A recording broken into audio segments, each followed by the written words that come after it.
Assalamualaikum warahmatullahi wabarakatuh. Gaafii namoonni hedduun na gaafachaa turtan.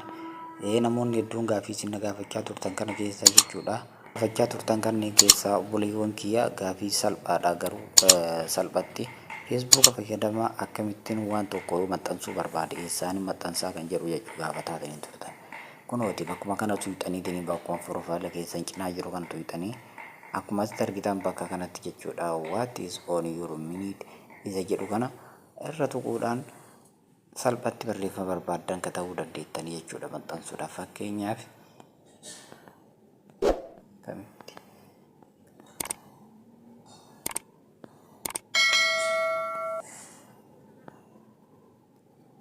akkamitti feesbuukii irratti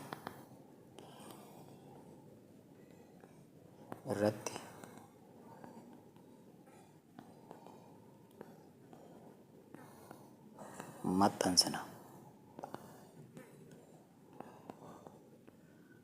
Egaa kanatti fiddaniin booda yoo barbaadan kanneen keessaa halluu kanneen argitan kana keessaa akkana gochuu dandeessu.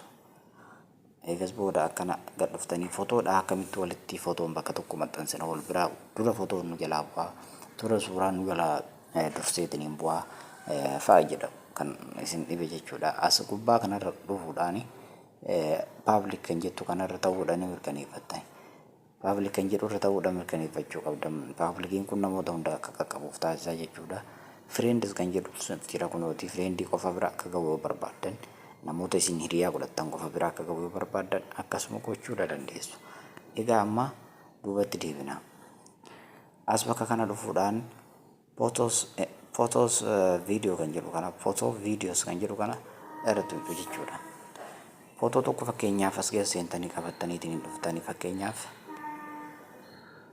amma haala kanaan erga isiniin dhufeen booda wal bira wal qabatee ba'uu akka ba'uu barbaadan poost gootu jechuudha. Kunoota poost isiniin jedheetiin jira. Haala kanaan itti fayyadamuu dandeessanii isiniin jedha. Amma maxxansuu waan hin barbaanneef irraa deebi'eetiin jiraan haala sanii viidiyoo keessan viidiyoos ta'ee suuraas ta'ee haala saniin maxxansuu dandeessan. Erga maxxansaniin booda salphatti akkana gabbuutanii jechuudha. Ni mul'ata jechuudha. As yookiin as tuyxaniitiin irra dhuftaniitiin ilaaltu salphatti akkana yeroo gabbuutan arguu dandeessan jechuudha. Wanta maxxansitan amma namoonni wanta isaan maxxansan akkuma argaa kana keessanis akkasumatti namoonnis akka argan gochuu dandeessan. Yaada keessan gama feesbuukiitiin haala saniin ibsachuu dandeessan isin jedha. Hordoftoota kiyyaa yeroo gaarii qabaadha.